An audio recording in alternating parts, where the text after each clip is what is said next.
தன்னுடைய உணர்வுகளை ஷேர் பண்ணிக்க சுமிதா வந்திருக்காங்க. சுமிதா, என்ன பகிர்ந்துக்கணும்னு நினைக்கிறீங்க? என் பையன் பேர் வந்து ரித்து லவ்குரு, 8 years ஆகுது. எந்த வந்து பிஹேவிங்ஸ் பேச்செல்லாம் பாத்தீங்கன்னா ஒரு 15 years பையன் மாதிரி இருக்கும். அவ்வளவு மெச்சூரா பிஹேவ் பண்ணுவான். கிளாஸ்லயே அவனோட பேர் வந்து ஜீனியஸ், அவன் பெட் நேமே ஜீனியஸ் தான். அந்த அளவுக்கு மெச்சூரான பையன்.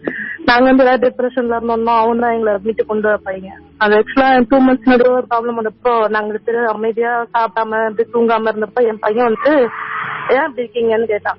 ஒண்ணும் இல்லப்பா அப்படின்னு சொல்லிட்டு அவன் சொன்னா, அச்சா உங்களுக்கு திருக்குறள் தெரியுமா அப்படின்னு கேட்டான். தெரியாதுடா அப்படிங்கிற, அவருக்கு தமிழ் தெரியாது இல்லையா, அப்போ தெரியாது அப்படின்றாரு. உடனே அவன் சொன்னா, பிறர்க்கின்னா முற்பகல் செய்யும் தமக்கின்னா பிற்பகல் தாமே வரும் அப்படின்னா. அப்படின்னா என்னடான்னு கேட்டாரு. உடனே அவன் சொன்னா, நமக்கு யாராவது கெட்டது செஞ்சாங்கன்னா திருப்பி அந்த நாளைக்கு அவங்களுக்கு அதுவே கெட்டது நடக்கும் சார், ஸோ வரி பண்ணாம எழுந்திருச்சாங்க சாப்பிடலாம் அப்படின்னு கூப்பிட்டான். அந்த அளவுக்கு பிரில்லியண்டான பையன், அவ்வளவு மெச்சூரான பையன். ப்ராப்ளம் என்னன்னா, எனக்கு இருக்கிற அதே இஷ்யூ கண்ணுல இஷ்யூ அவனுக்கும் இருந்துச்சு. ஸ்பெக்ஸ் போடுவான். 6 months அவனுக்கு ஸ்பெக்ஸ் மாத்திக்கிட்டே இருப்போம். லாஸ்ட் May 26 போனப்போ நல்லா இம்ப்ரூவ் ஆயிருக்கு, நல்லா இதாயிருக்கு. ஸோ அது இன்னொரு 6 months அப்புறம் பவர் இன்க்ரீஸ் சர்ஜரி பண்ணி அவனை சரி பண்ணிடலாம் அப்படின்னு சொல்லிட்டு இருந்தாங்க. இப்ப ரீசெண்டா November 10th கூட்டிட்டு போனோம். சங்கரானத்துல ட்ரீட்மெண்ட் எடுக்கிறோம். போனப்போ இல்ல, அவனுக்கு சேம் ஸ்பெக்ஸ் போடுங்க, அவனுக்கு பவர் இம்ப்ரூவ் ஆகல. ஸோ இன்னொரு 2-3 years வரைக்கும் ஒன்றும் பண்ண முடியாது, பவர் இன்க்ரீஸ் ஆகாம எதுவுமே பண்ண முடியாது அப்படின்னு. நான் எதுக்கு சொல்றேன்னா, பிளீஸ் அவனுக்காக ப்ரே பண்ணிக்கோங்க. நாங்க எவ்வளவு ப்ராப்ளம்ஸ் இருந்தாலும் நாங்க 2 பேரும் ஈஸியா தூக்கி போட்டு அவ்வளவுதான் அப்படின்னு சொல்லிட்டு வந்துருவோம். பட் அவனுக்குன்னு ஒண்ணு வரும்போது எங்களால சும்மா ஸ்டெப் எடுத்து வைக்க முடியல, ரொம்ப கஷ்டமா இருக்கு. கேட்கறவங்க பிளீஸ் அவனுக்காக ப்ரே பண்ணிக்கோங்க. கண்டிப்பா இந்த கூட்டு பிரார்த்தனை எனக்கு மிகப்பெரிய நம்பிக்கை இருக்குது. சோ இப்போதைக்கு இந்த ஷோ கேட்டுட்டு இருக்க எல்லோருமே உங்களுடைய மகன் ரித்வின்காக ஃபியூ செகண்ட்ஸ் நாங்க கண்டிப்பா ப்ரே பண்ணிப்போம். அண்ட் சீக்கிரமாவே அவருக்கு இந்த கண்ணில் இருக்கக்கூடிய அந்த இஷ்யூஸ் எல்லாமே சார்ட் அவுட் ஆகி அவர் ரொம்ப ஆரோக்கியமா இருப்பாரு. சரியா? Don't worry. Thank you so much. Thank you. Ranjith கூட தான் பேச போறோம். சார் ஃப்ரெண்ட்ஸ் எல்லாம் பேசிருக்காங்க, அவங்க ஒரு ஹாய் சொல்லுங்க சார். அருள் ஜோதி மதன் எல்லாம் எங்க இருக்கீங்க நீங்க? ஸ்கூல்ல இருக்கேன் சார். ஓகே. சோ உங்க ஹாஸ்டல்ல இருக்கக்கூடிய அருள் ஜோதி மதன் எல்லோருக்கும் ஒரு மிகப்பெரிய ஹாய் சொல்லுங்க. ரஞ்சித், என்ன ஷேர் பண்ணிக்கணும்னு நினைக்கிறீங்க? எனக்கு பிடிச்ச ஒரு பாட்டை பத்தி பேசுறேன் சார். பேசலாமே. ஜிவி பிரகாஷ் குமாரோட மியூசிக்ல இதே நம்ம படத்துல இரவாக நீ சாங் சார், ரொம்ப நல்ல சாங், என்னுடைய லைஃப்ல மறக்க முடியாத ஒரு சாங். ஏன் அந்த பாட்டு அவ்வளவு பிடிக்கும் சார்? அந்த பாட்டு கேட்டோன்னே ரொம்ப பிடிச்சி போச்சு. ஜிவி பிரகாஷ் குமார் ஃபேன் ஆனது அந்த பாட்டுல தான் சார். அந்த பாட்டு நீங்க நல்லா பாடுவீங்கன்னு கேள்விப்பட்டேன், உண்மையா என்ன? பாடுவேன் சார், ஓரளவு பாடுவேன் சார். ஆமா சார். லைட்டா பாடுங்களேன் பாக்கலாம். இரவாகனி நிலவாக நான் உறவாடும் நேரம் சுகம்தானடா, தொலையும் நொடி கிடைத்தேனடி, இதுதானோ காதல் அறிந்தேனடி. மணல் முழுதும் இன்று சர்க்கரையா, கடல் முழுதும் இன்று குடிநீரா. அதாவது இமேஜின் பண்ணி பார்க்க முடியாத விஷயங்களை தன்னுடைய பாடல் வரிகளுக்குள்ளார கொண்டுட்டு வந்து ஒரு கவிஞர் கொடுக்கணும். அதை தன்னுடைய விஷுவல்ஸ் மூலமா அதை இமேஜின் பண்ணி பார்க்க முடியாத விஷயங்களை கண் முன்னாடி கொண்டு வந்து நிறுத்தணும். இது எப்போதுமே சங்கர் சாருக்கு ரொம்பவே பிடித்தமான ஒரு விஷயம். அதுக்காக தன்னுடைய ஆஸ்தான கவிஞர் கபிலன் இந்த முறை பயன்படுத்தி இருப்பாரு. மணல் முழுதும் இன்று சர்க்கரையா, சுத்தி இருக்க மணல் எல்லாம் சர்க்கரையா மாறிடணும், கடல் முழுக்க குடிநீரா மாறணும், கரை முழுதும் முந்தன் சுவடுகளா, அலை முழுதும் முந்தன் புன்னகையாங்கிறாரு. காகிதம் என்மேல் பறந்ததும் அது கவிதை நூல் என மாறியதே. ஒரு காகிதம் என்மேல் பறக்குது, அது கவிதை நூலாக மாறுது. வானவில் உரசியே பறந்ததும் இந்த காக்கையும் மயில் என மாறியதேங்கிறாரு. ரொம்ப சாதாரணமா இருந்தவனா இன்னைக்கு ஒரு கவிஞன் ஆக்கிட்ட. ஆமா, நரம்புகளில் மின்னல் நுழைகிறதே, உடல் முழுதும் நிலா உதிக்கிறதே, வெண்ணிலவை இவன் வருடியதும் விண்மீனாய் நான் சிதறிவிட்டேன். நடக்கிறதுக்கு சாத்தியமில்லாத விஷயங்கள், ஆனா அது எல்லாமே அந்த காதலின் கற்பனையாக நம்முடைய கண் முன்னாடி விரியும். ஒரு வித இதயத்தில் விழுந்தது, அது தலைவரை கிளைகளாய் முளைக்கிறதே. கலங்காத குலம் என இருந்தவள் ஒரு தவளை குதித்ததும் வற்றிவிட்டேன் அப்படிங்கிறது கவிஞருடைய டச். அதுக்குள்ளார ஒரு சின்ன அங்கதம், ஒரு ஹைக்கூ, பல விஷயங்களை உள்ளார வச்சிருக்கிறாரு. ஒரு கலங்காத குலமா இருந்தனா ஒரு தவளை குதிச்சதும் எப்படி வற்ற முடியும்? ஆனா வற்றி போயிட்டேன். என்ன பாட்டு? எகிரி குதித்தேன் வானம் இடித்தது, பாதங்கள் இரண்டும் பறவையானது, விரல்களின் காம்பில் பூக்கள் முளைத்தது, புருவங்கள் இறங்கி மீசையானதுங்கிறாரு. இந்த பாடலின் மிக அழகான வரின்னு சொல்லாமத. ஆனந்த கண்ணீர் முண்டு குளித்தேன், ஒவ்வொரு பற்களிலும் சிரித்தேன், கற்கண்டை தூக்கிக் கொண்டு நடந்தேன் ஒரு எறும்பாய். ஒரு எறும்புக்கு கற்கண்டு கிடைச்சதுன்னா அது எவ்வளவு சந்தோஷமா இருக்கும். அந்த மாதிரிதான் இருக்கேன் நான், தண்ணீரில் மெல்ல மெல்ல நடந்தேன் ஒரு இலையாய்ங்கிறாரு. ஒரு பாட்டா மொத்தமா கேட்டோம்னா ஒரு பாட்டு, ஆனா ஒவ்வொரு வரிக்குள்ளாரையும் ஒரு அழகான கவிதை. மார்புக்கு திரையிட்டு மறைக்கும் பெண்ணே மனசையும் மறைக்காதே, என் வயதையும் வதைக்காதேங்கிறான். எதற்காக அந்த பெண் இப்படி வதைக்கிறானா அதற்கான காரணத்தையும் சொல்றான். புல்வெளி கூட பனித்துளி என்னும் வார்த்தை பேசும்படி நீ புன்னகையாலே பொன்மொழி சொன்னால் காதலும் வாழும்படின்னு. பேச மாட்டேங்கிற, நான் உன்னை நேசிக்கிறேங்கிறது உனக்கு தெரியுது, ஏன் இன்னும் அமைதியாவே இருக்க? இதுதான் அவனுடைய கேள்வி. யாரால இப்படிப்பட்ட வார்த்தைகளை எழுத முடியும்? கவி பேரரசு வைரமுத்துவை தவிர. உயிரே உயிரே உடம்பில் சிறந்தது எதுவென்று தவித்திருந்தேன், அதை இன்றுதான் கண்டுபிடித்தேன். கண்ணே உன்னை காட்டியதால் என் கண்களே சிறந்ததடிங்கிறான். என்ன பாடல்னு பலரும் இந்நேரம் கணிச்சிருப்பீங்க. இன்னைக்கு நம்முடைய நிகழ்ச்சியின் ரொமான்டிக் சாங். எனக்கென ஏற்கனவே பிறந்தவள் இவளோ, இதயத்தை கயிறு கட்டி இழுத்தவள் இவளோ. பார்த்தேன் ரசித்தேன் படத்திலிருந்து. கவி பேரரசு வைரமுத்துவின் வார்த்தை ஜாலங்கள், அவருடைய மொழி ஆளுமை இந்த பாடல்ல ரொம்ப அப்பட்டமா தெரியும். இயல்பான வார்த்தைகள் தான். ஆனா ஒரு ஆண் அவனுடைய தவிப்பை இதை விட அழுத்தமா சொல்ல முடியாதுங்கிற அளவுக்கு எழுதியிருப்பாரு. ஓர பார்வை பார்க்கும் போதே உயிரில் பாதி இல்லை. நீ ஓர பார்வை பார்க்கிற, அப்பவே என்னோட உயிரில பாதி போயிடுது. மீதி பார்வை பார்க்கும் துணிவு பேதை நெஞ்சில் இல்லை. எனது உயிரை குடிக்கும் உரிமை உனக்கே உனக்கேங்கிற பெண். இதை விட அவளுடைய காதல் அவளால சொல்ல முடியாது. இருந்தாலும் தயங்கி தயங்கி அவளுடைய காதலை சொல்றா. எனது உயிரை குடிக்கும் உரிமை உனக்கே உனக்கே. காதலினுடைய உச்சம் அதுதான் கவி பேரரசு வைரமுத்து அவர்களுடைய அந்த சிக்னேச்சர். உண்மை காதல் யாதென்றால் உன்னை என்னை சொல்வேனே, நீயும் நானும் பொய் என்றால் காதலை தேடிக் கொள்வேனேங்கிறான். நீயும் நானும் தான் உண்மை, இதை தாண்டி வேறொரு உண்மை இருக்கிறதுக்கான சாத்தியமே இல்லை. இது பொய்னா காதலே பொய், ஆமா அந்த காதலையே நான் கொல்லுவேங்கிறான். இது ஒரு அதிதீவிரமான சிச்சுவேஷன். தன்னுடைய அடையாளங்களை இழந்து தன்னுடைய காதலிக்கு கூட தான் யாருன்னு தெரியாத ஒரு சோகத்துல, ஒரு கோபத்தினுடைய உக்கிரத்துல ஒரு ஆண் பாடக்கூடிய பாடல் இது. கூந்தல் மீசை ஒன்றாக ஊசி நூலில் தைப்பேனே, தேங்காய்க்குள்ளே நீர் போல நெஞ்சில் தேக்கி வைப்பேனேங்கிறான். உன்னுடைய கூந்தல் என்னுடைய மீசை ஒன்றாக தைக்க வேண்டும். என்னுடைய நெஞ்சுக்குள்ளார நான் தேக்கி வச்சிருக்கக்கூடிய காதல் ஒரு தேங்காய்க்குள்ளார இருக்கக்கூடிய நீர் மாதிரி வெளியில தெரியல. ஏன்னா என்னையே உனக்கு தெரியல. வத்திக்குச்சி காம்பில் ரோஜா பூக்குமா, பூனை தேனை கேட்டால் பூக்கள் ஏற்குமா, முதலாய் குளத்தில் மலராய் மலர்ந்தேன், குழந்தை அருகே குரங்காய் பயந்தேன். என்னுடைய உருவம் இன்னைக்கு எல்லோரும் பார்த்து பயப்படுற மாதிரி இருக்குது. நீயும் என்ன பார்த்து பயப்படுற. ஆனா என்னுடைய காதல் உனக்கு புரியுதா இல்லையா? என்னோடு நீ இருந்தால் உயிரோடு நான் இருப்பேன், என்னோடு நீ இருந்தால் உயிரோடு நான் இருப்பேன். என் காதல் நீ என்று யாருக்கும் தெரியாதே, நீ கேட்டால் உலகத்தை நான் வாங்கித் தருவேனே, நீ இல்லா உலகத்தில் நான் வாழ மாட்டேனே, என்னோடு நீ இருந்தால். ஐ படத்திற்காக கபிலன் எழுதிய வரிகள் சித் ஸ்ரீராமுடைய குரல்ல. காற்றை தரும் காடுகளே வேண்டாம், தண்ணீர் தரும் கடல்களும் வேண்டாம், நான் உண்ண உறங்கவே பூமி வேண்டாம், தேவை எதுவும் தேவையில்லை, தேவை எந்தன் தேவதையேன்னு உயிரை உருக்கக்கூடிய குரல். இசைப்புயல் ஏஆர் ரஹ்மான் பாட வேண்டிய பாடல். ஆனா சித் ஸ்ரீராம கூப்பிட்டு பாட சொன்னாரா.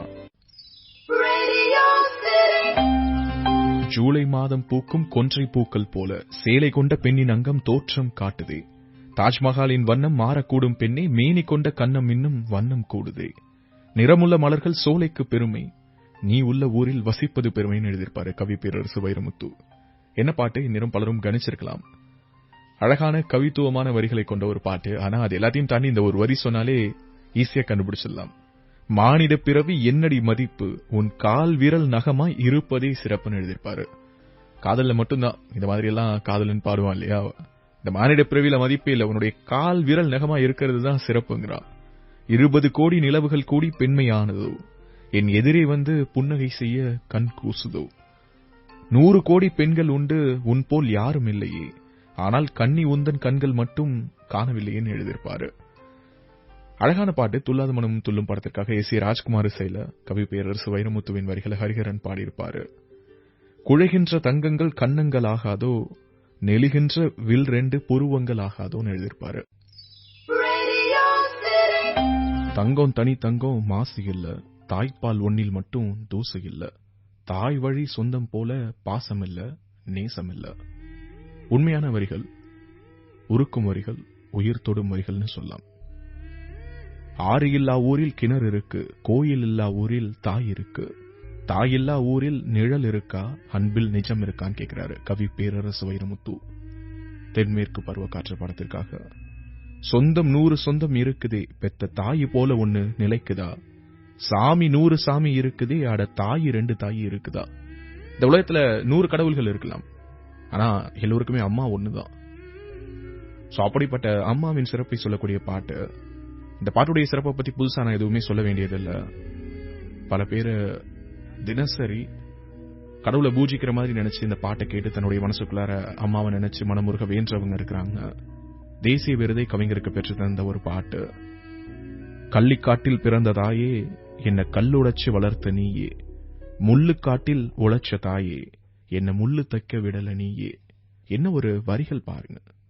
காடைக்கும் காட்டு குருவிக்கும் எந்த புதருக்குள் இடம் உண்டு, கோடைக்கும் அடிக்கும் குளிருக்கும் தாய் ஒதுங்கத்தான் இடம் உண்டா, கரட்டு மேட்டையே மாத்தினா அவ கல்ல புழிஞ்சு கஞ்சி ஊத்துனாங்கிறாரு. இதைவிட ஒரு தாயினுடைய உழைப்பை தியாகத்தை சொல்லவே முடியாது. கிழக்கு விடியும் முன்னே விழிக்கிறா, அவ உலக்க பிடிச்சுதான் பிறக்கிறா, மண்ணை கிண்டிதான் பிழைக்கிறா, உடல் மக்கி போக மட்டும் உழைக்கிறான்னு எழுதியிருப்பாரு. பாதையும் தூரம் நான் ஒரு பாரம், என்னை உன் எல்லை வரை கொண்டு செல்வாயா. இது பெண்ணுடைய கேள்வி. ஆனா பார்த்து கேட்கிறா, உன்னுடைய பாதை ரொம்ப தூரம், நான் கூடுதலா ஒரு பாரம், என்னை உன்னுடைய எல்லை வரைக்கும் உன்னால கூட்டிட்டு போக முடியுமா அப்படின்னு கேட்கிறா. அதற்கு ஆண் பதில் சொல்றான், உடலுக்குள் இருக்கும் உயிர் ஒரு சுமையா, பெண்ணே உன்னை நானும் விட்டு செல்வேன் நான் கேட்கிறான். உடம்புக்குள்ளாரதான் உயிர் இருக்குது, அதுக்காக உயிர் ஒரு சுமைன்னு நினைச்சு அந்த உடம்பு விட்டுட்டு போயிடுமா என்ன?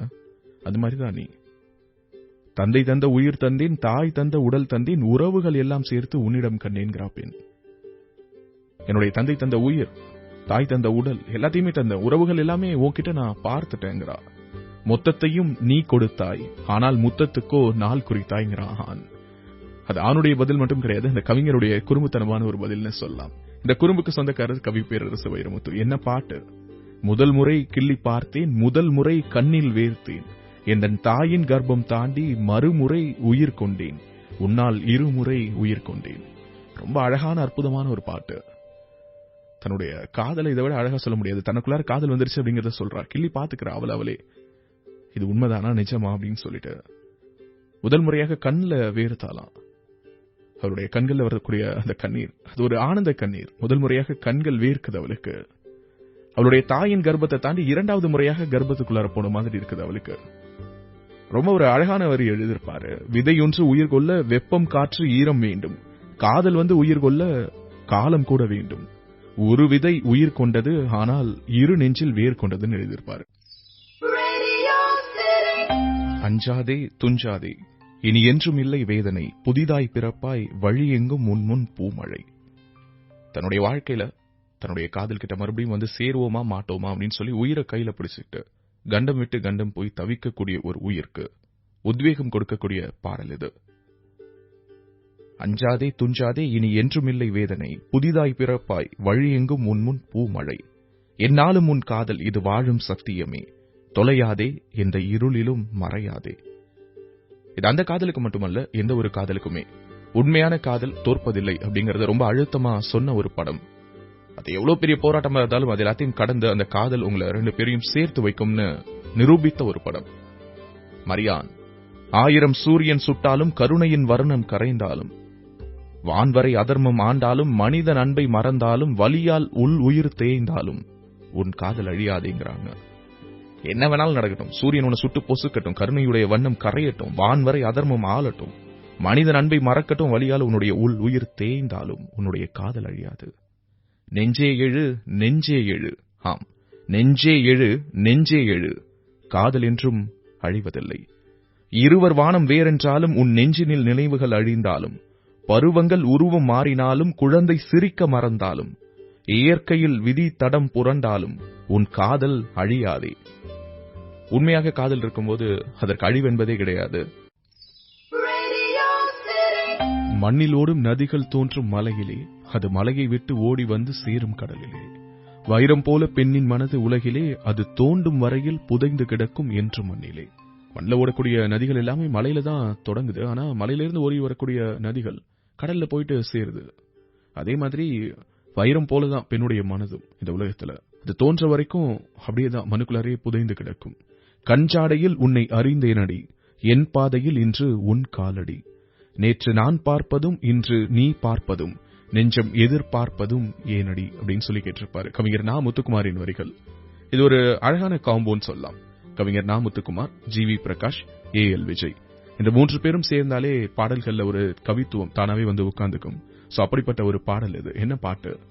யார் இந்த சாலையோரம் பூக்கள் வைத்தது, காற்றில் எங்கெங்கும் வாசம் வீசுது, யார் எந்தன் வார்த்தை மீது மௌனம் வைத்தது என்று பேசாமல் கண்கள் பேசுது, நகராமல் இந்த நொடி நீள இந்த அடி நெஞ்சம் ஏங்குதே, குளிராலும் கொஞ்சம் அனலாலும் இந்த நெருக்கம்தான் கொள்ளுதேங்கிறாரு.